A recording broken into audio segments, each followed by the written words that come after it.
अक्कलकोटमधील श्री स्वामी समर्थ अन्नछत्र मंडळ ट्रस्टच्या वतीने श्री स्वामी समर्थांच्या पादुका प्रदक्षिणेचे आयोजन करण्यात आले आहे। करवीर तालुक्यातील चंबुखडी इथं या पादुकांचं आज आगमन झालं।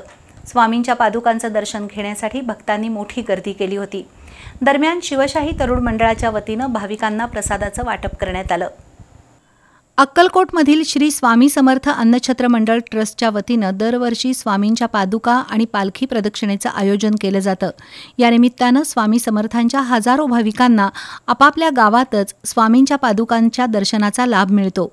यंदा 10 नोव्हेंबर ते 8 मे दरम्यान स्वामींच्या पालखी आणि पादुका प्रदक्षिणेचे आयोजन करण्यात आले आहे। करवीर तालुक्यातील चंबुखडी इथल्या सिद्धबटुकेश्वर कॉलनीत आज स्वामी समर्थांच्या पादुकांचं आगमन झालं।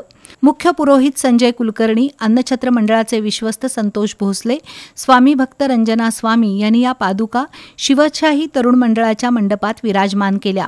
शेकडो भाविकांनी स्वामींच्या पादुकांचं पूजन करून आरती केली। त्यानंतर शिवशाही मंडळाच्या वतीने महाप्रसादाचं वाटप करण्यात आलं।